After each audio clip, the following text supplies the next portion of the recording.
Welcome back to Justice Reloaded HD. Prior to commencing, allow me to pose a straightforward yet significant question. When was the last occasion you embraced someone or were genuinely embraced by someone who was sincere? The narrative commences with a seemingly mundane embrace, yet it transformed two lives in an unforeseen manner. If you appreciate narratives that appear modest yet resonate deeply, please remember to like and subscribe to Justice Reloaded HD. Each week, we present a story that may warm your heart and potentially rejuvenate your faith in humanity. The breakfast rush had now concluded, and sunlight illuminated the dusty front windows of Maggie's Diner, a modest family-owned establishment situated in a tranquil area of Santa Fe, New Mexico. The aroma of made coffee, freshly baked biscuits, and smoked bacon permeated the warm air, enveloping the place in a nostalgic essence you had not recognized as absent. The antiquated brick walls, worn checkerboard floors, and disparate seats imparted a charm too modest to be deemed vintage. Residents appreciated it, not due to its trendiness, but because to its familiarity. Patrons occupied their customary locations. The waitresses anticipated orders prior to any interaction with the menus, while the chef in the kitchen, despite his profane language, produced the lightest pancakes in the area. That morning, the booth near the window, often designated for Sheriff Morales and his crossword problem, was occupied by an unexpected individual. Daniel Stone, a 60-year-old widower and reclusive billionaire, is a guy who constructed an empire through mining contracts and logistics agreements. So intricate that most individuals merely acquiesced when he attempted to elucidate them. He was not the kind of individual often encountered in an establishment of this nature. Excessively affluent, excessively hurried, excessively remote. However, he appeared in a pristine white shirt, sleeves rolled sufficiently to appear inviting. However, his demeanor remained rigid and defensive, as if he had never acquired the ability to relax in public settings. Opposite him was a 6-year-old child, pallid with a tousled mass of blonde curls that had not been groomed that morning. Leo Stone, the sole progeny of Daniel. The child clasped his arms firmly around himself and gazed at the table as though it may perform an unforeseen action. Each time a plate clattered or an individual laughed excessively, his small frame recoiled. He remained silent, refrained from observing his surroundings, and did not interact with any objects, including the untouched blueberry muffin on his plate. Leo was distinct from his peers. He was diagnosed with a severe anxiety problem and a developmental emotional delay, concepts for which Daniel had compensated experts thousands of dollars to elucidate, yet still comprehended just somewhat. That was all he comprehended. His son exhibited aversion to physical contact, unable to maintain eye contact for longer than a second, and had never embraced his father even once. Emily Vargas observed everything without any inquiry. She had just replenished the coffee for a couple in the adjacent booth when she noticed the lad, his shoulders tense, fingers fidgeting at the table's edge, as if yearning to extend and conceal themselves beneath it. She donned her apron and traversed the room with a subtle, silent vigor. At 32, with sparkling eyes despite the morning shift, and a smile that appeared entirely genuine. She had been employed here for over a year, sufficient time for others to be aware that she had previously qualified as a pediatric nurse before circumstances became complex. She had developed a fondness for children, particularly the reserved ones. She refrained from hastily articulating her thoughts. She did not bend down and speak to him in a condescending manner like others may. She caught Daniel's gaze with a gentle, empathetic nod before turning her attention to the youngster. When her voice emerged, it was scarcely audible, barely exceeding a whisper. "May I offer you something else, dear? Perhaps some warm milk?" Leo remained silent, but briefly glanced up. In Emily's experience, that conveyed more significance than any verbal expression. The event transpired rapidly, yet in that moment, time appeared to decelerate significantly.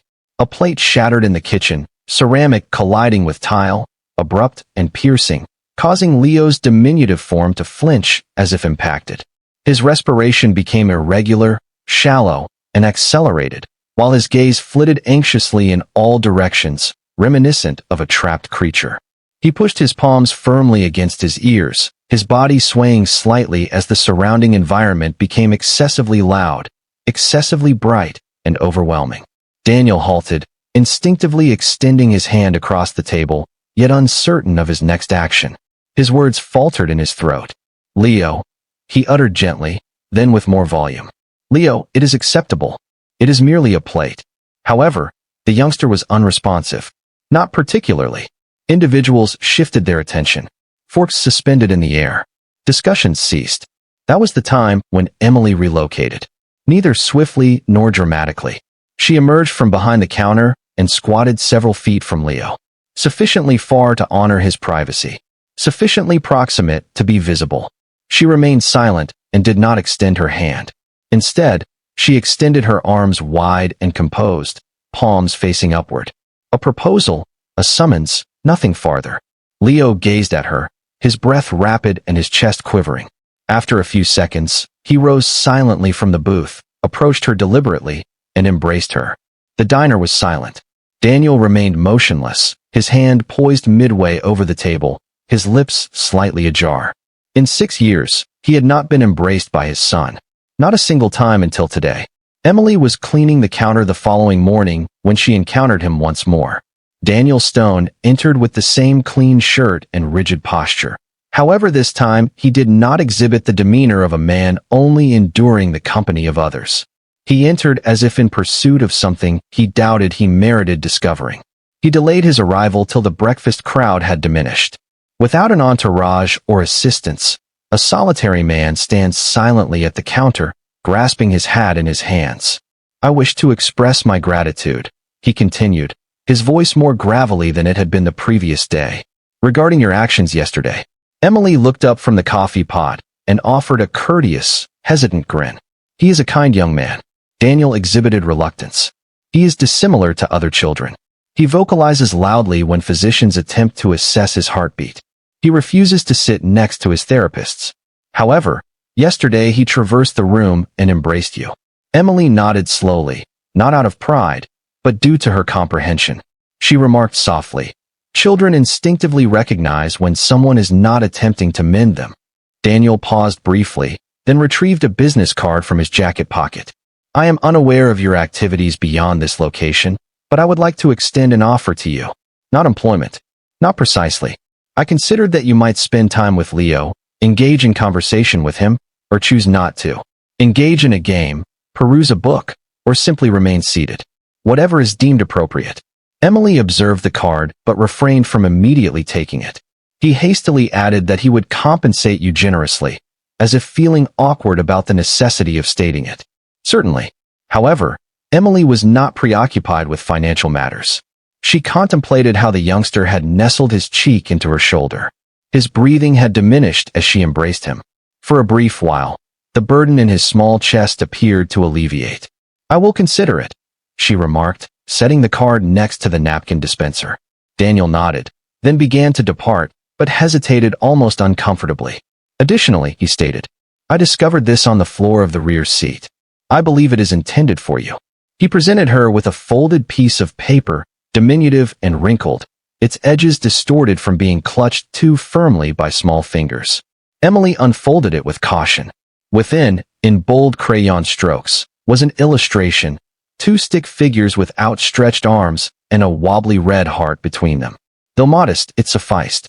Emily gazed at it for an extended moment, her throat constricting unexpectedly.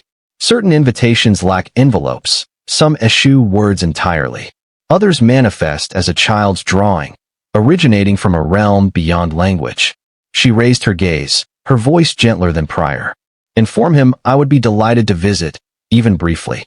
Daniel nodded once more, yet this time his gaze conveyed a distinct sentiment. It was not merely relief, it approached hope.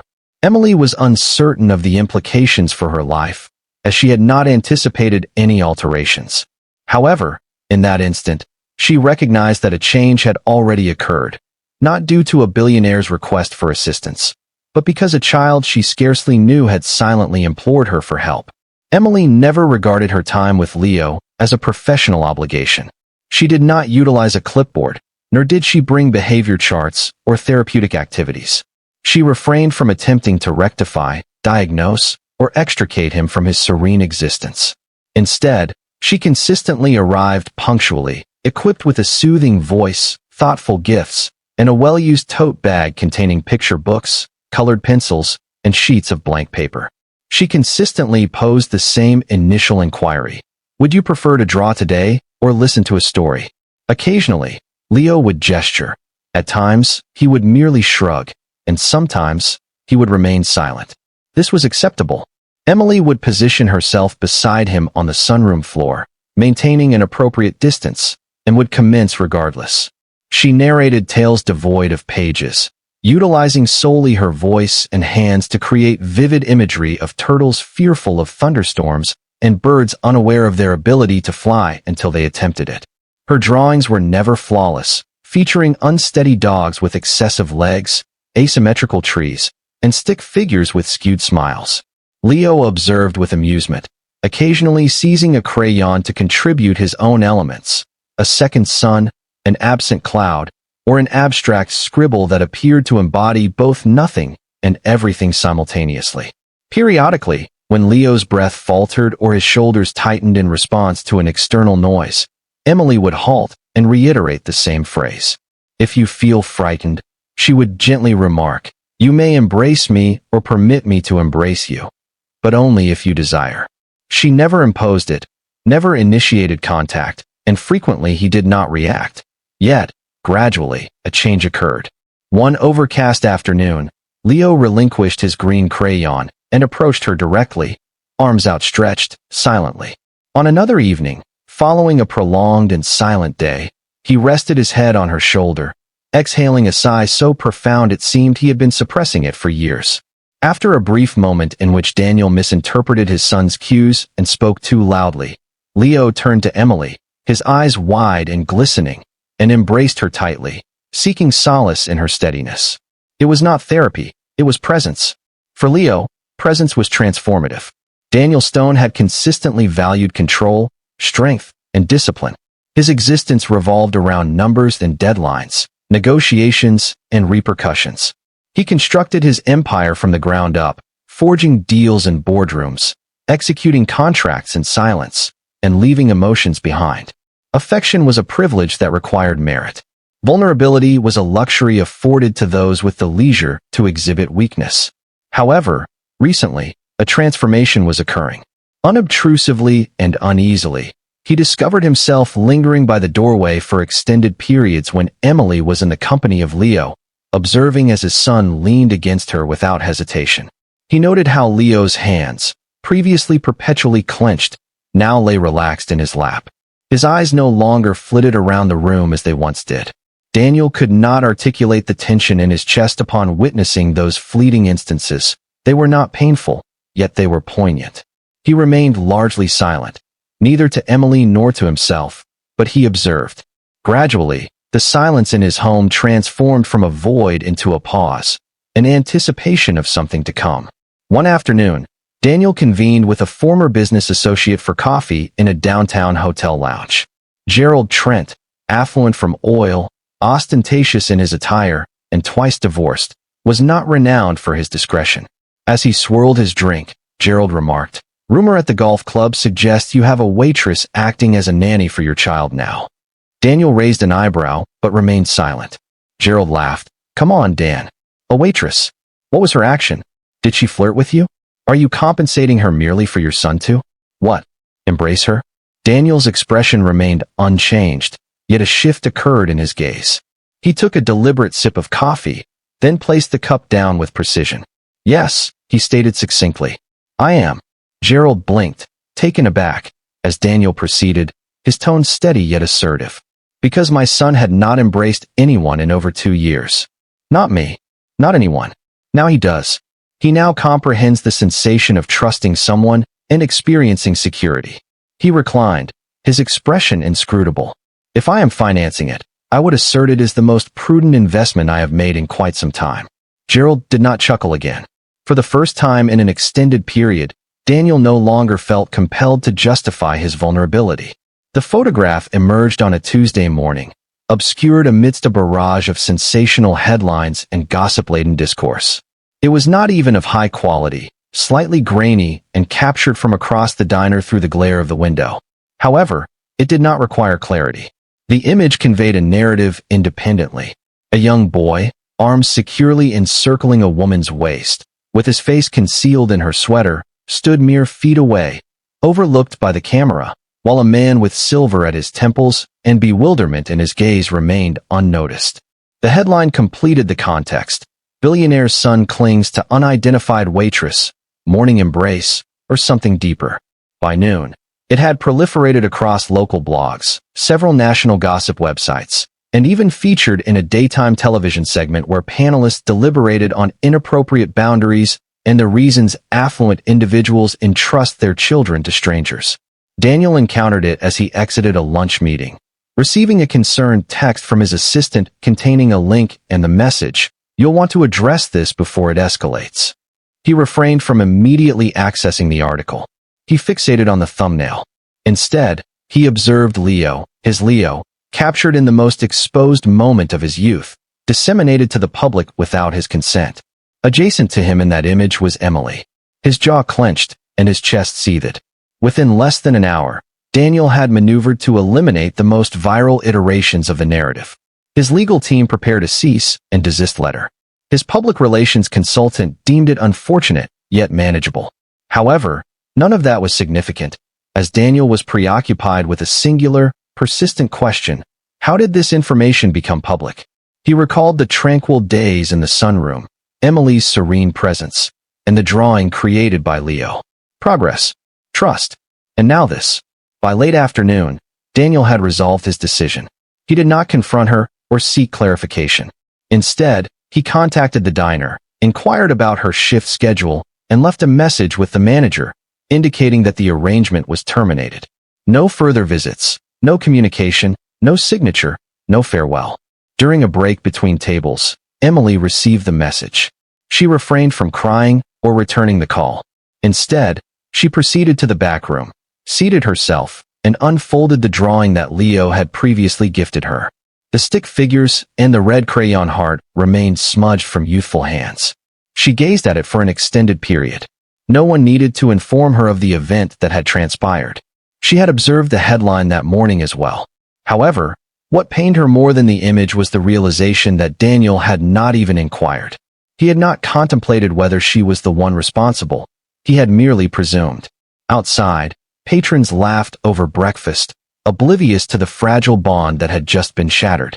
In the ensuing silence, Emily retrieved the drawing from her bag, refolded along its original creases, and concealed it once more. Certain connections appeared destined to be transient. Emily refrained from self-defense. There were no phone calls, texts, or visits to Daniel's residence to seek an opportunity for clarification. She comprehended, perhaps excessively, that once an individual like him reached a conclusion, words were improbable to alter it. Moreover, she had never been the type to implore for what ought to have been a dialogue initially. Instead, she meticulously folded a sheet of unlined paper in half twice and seated herself at the corner table during her break, pen poised. There was no salutation, no signature, merely a singular sentence inscribed in her gentle, flowing script. Not all individuals require words. Occasionally, it suffices for someone composed to extend their hand. She perused it once, then refolded it and placed it into a small envelope she had carried in her bag, without specific purpose until that moment. No fragrance, no theatrics, merely a serene truth presented without anticipation. Following her shift, Emily approached the gated entrance of Daniel's estate. She refrained from using the intercom and did not await anyone's emergence. She delicately placed the envelope within the mailbox and turned to depart, her hands still warm from its grasp. As she departed, the sky over Santa Fe transformed into a fleeting deep gold, a phenomenon occurring only for a few minutes each evening. In that ephemeral golden tranquility, Emily felt no anger, only stillness. Certain matters were not meant for dispute. Some silences conveyed more significance than myriad explanations could ever articulate. The truth emerged quietly, as most profound truths tend to do. It was Daniel's chief of security who ultimately identified the origin of the photograph days after the narrative had begun to diminish in public interest. The image was neither disseminated by a staff member nor an insider. It did not originate from anyone known to Emily. It was captured by a random patron, an individual merely traversing the town, sipping coffee and perusing their phone while observing from a corner booth. They had taken the photograph impulsively, shared it for recognition, and departed without comprehending its significance. No malevolence, no ulterior motive, merely negligence. Daniel perused the report with an impassive demeanor, the gravity of the situation gradually dawning on him. Emily had not betrayed him. She had not exploited Leo's fragility for notoriety. She had consistently extended kindness without anticipation of reciprocation. In response, he severed communication without explanation. That week, Leo underwent a transformation. It was subtle and unremarkable, yet Daniel discerned it in the minutiae. Leo ceased to hum softly in the mornings and no longer lingered by the window in the sunroom, his crayons remaining undisturbed in their tin. The nights grew increasingly difficult. The boy writhed restlessly, emitting soft whimpers during slumber. The solace he once derived from physical contact, which Daniel had previously deemed superfluous, now felt like an absence, a void. For several days, Daniel endeavored to bridge this gap.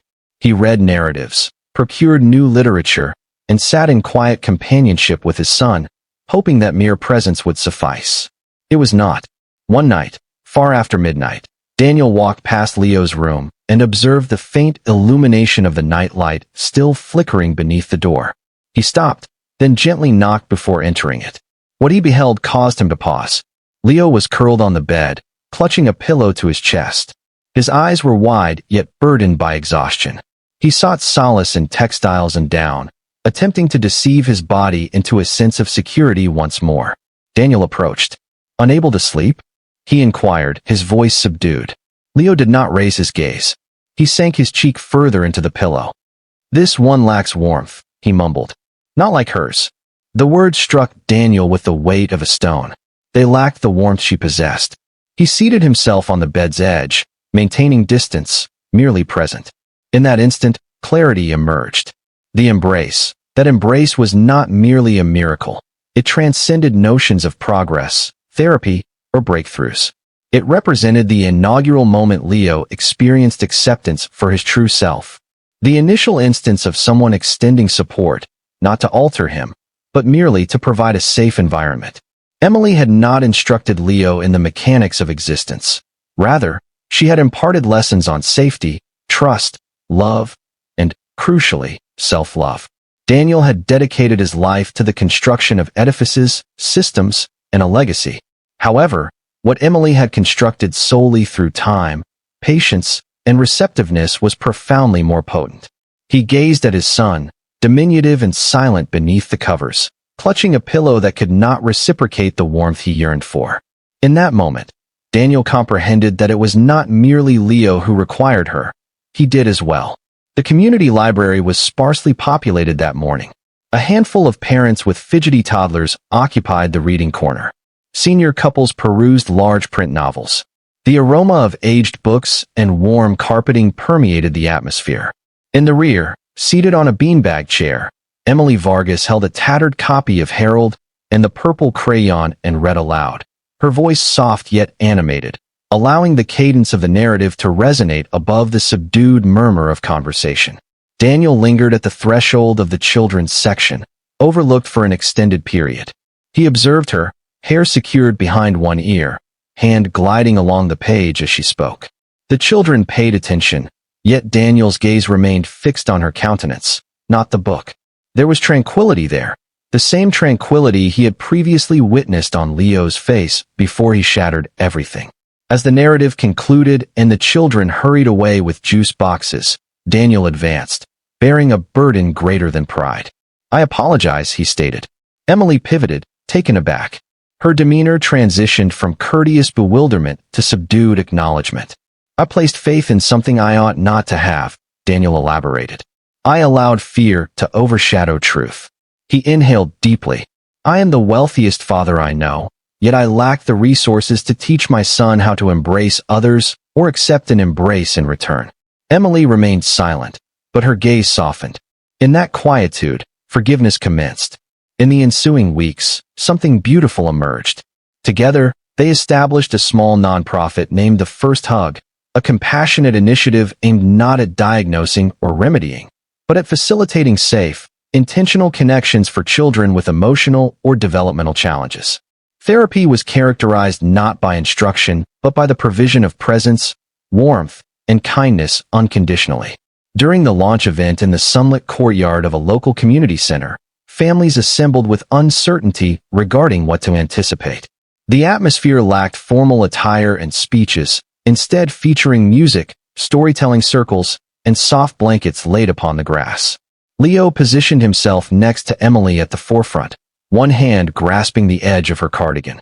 As she knelt beside him, he gazed into her eyes, then advanced and encircled her waist in full view of the assembly. The audience fell silent. Gradually, Leo pivoted toward his father. He remained silent, unhurried, and merely elevated both arms, palms facing outward. A silent invitation that Daniel had once believed would never arrive. His throat constricted. He advanced, knelt, and embraced his son for the first time. There was no tension, no hesitation, only warmth, only love, and the profound understanding that the most valuable moments in life are those that money cannot procure.